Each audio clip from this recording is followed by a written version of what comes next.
Good morning, everybody. I wanted to make a video before the day starts. I apologize for the glaring sun. And this video is going to be not about a specific stock. I'm going to talk about general investing thesis, general investing mindset as I sip my coffee and I go about my day to do what I got to do. By the way, you guys like my cactus? Yeah, I love it too. So, when you're an investor, you get this fear of missing out moment, and as everything goes up you want to buy, but then when there's a dip you don't take advantage.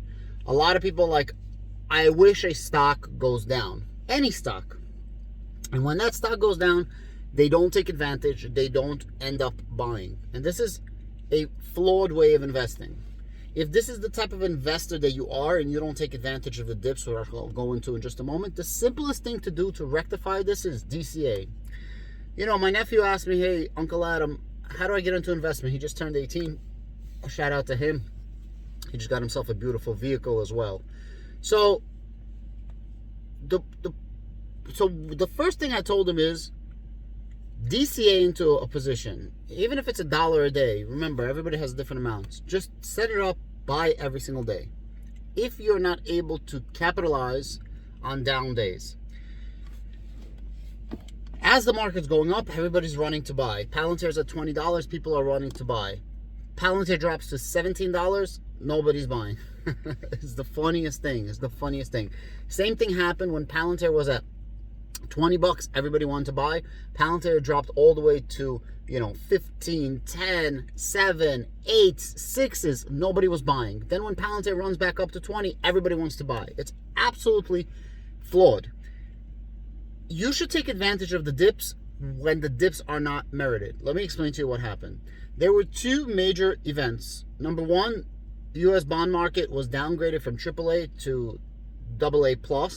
That caused a huge downturn, a huge down run, and Moody's downgraded regional banking sector.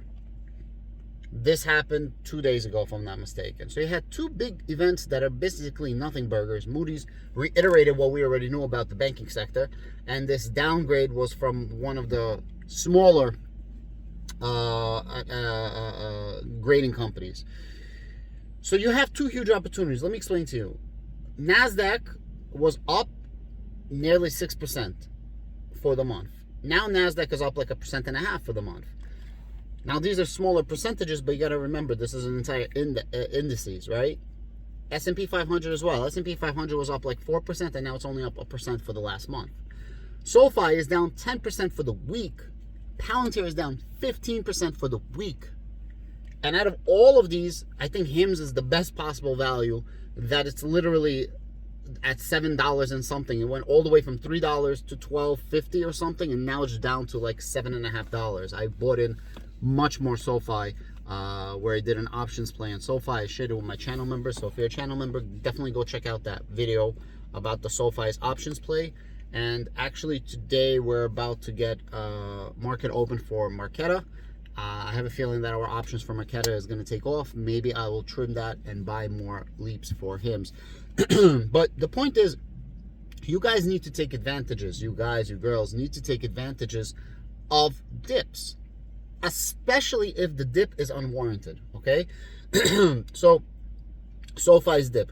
SoFi slaughtered earnings. SoFi went up 20% at earnings. The next day it held, and the day after that it got demolished. All the earnings basically went away. So now you start thinking, well, if their earnings were so amazing, why did the price drop?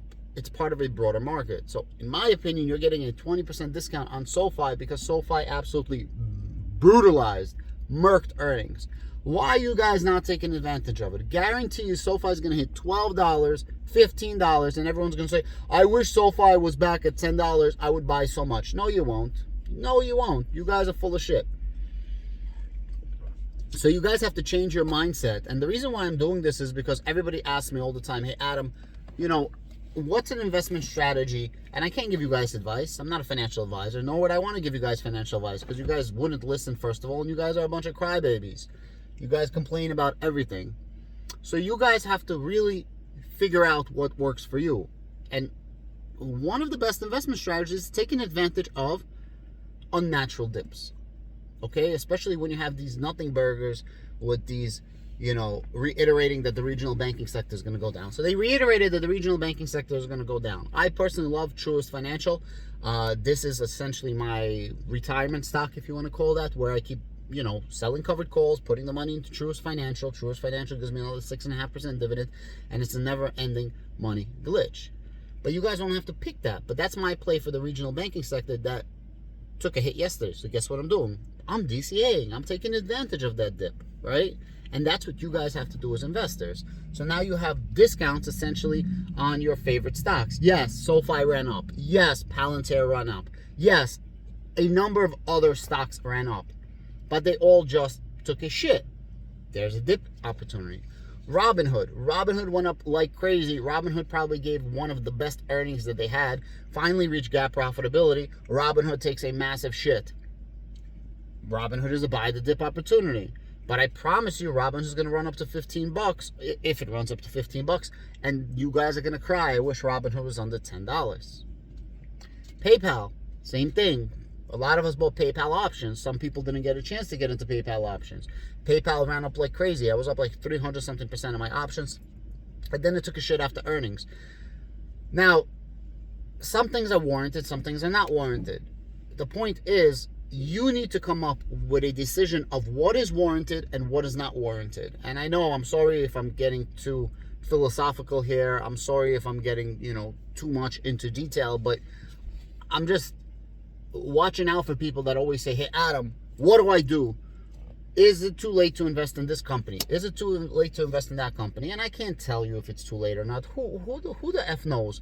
How do you say SoFi is up 20%, my options are up 40%, and then 2 days later those options are down 50%? Like, how is it possible? You know what I mean? Like, you can't figure that out. The only thing you could do is get a certain mindset, make sure you have funds allocated for buying dips, and either consistently buy dips or wait for unnatural dips. Unnatural dips is what happened now. We had two major events where it doesn't specifically bother the stocks, but the whole stock market in general, the whole sector took a dump. And this is what you had with the downgrade of the U.S. bond market and the downgrade of regional banks.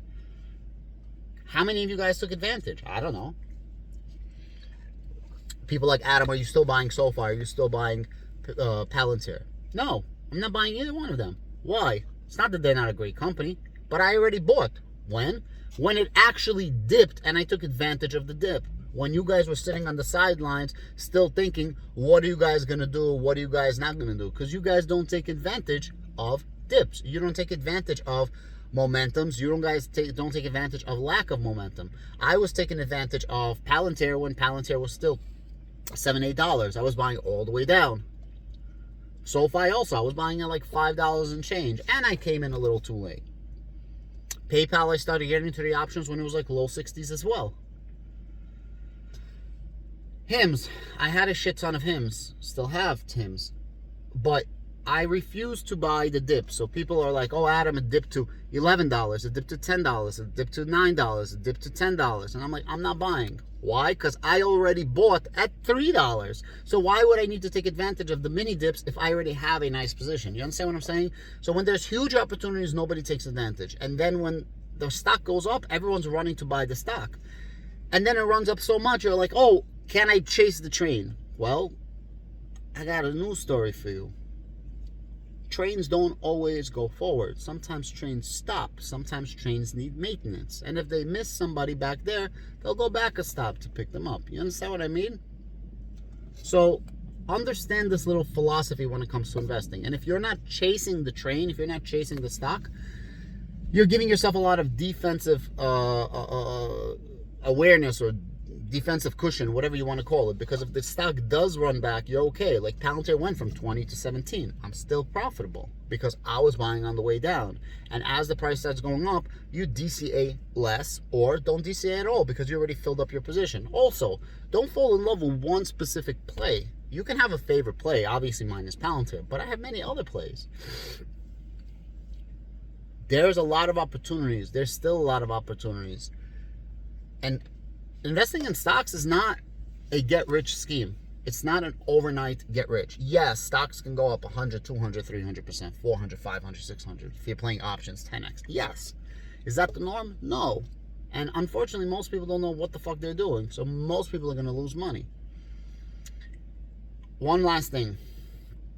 If you are entering a position and you know how much money you want to make, there is no reason why you should be entering the position and not selling a covered call against that position to lower your entry point.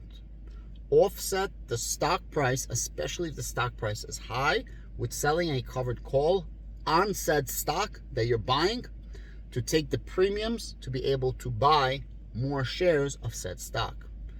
If you guys want to know more about options, I do have channel membership down below. It's $3 a month. Just check in my description. I give you guys a lot of value for $3, and you guys buy me coffee, and you guys just support me, and you get really cool emojis. I got to do a Giga Chad carp emoji, actually. Somebody keeps asking me. I got to do it. In any case, that's all I got to say about that.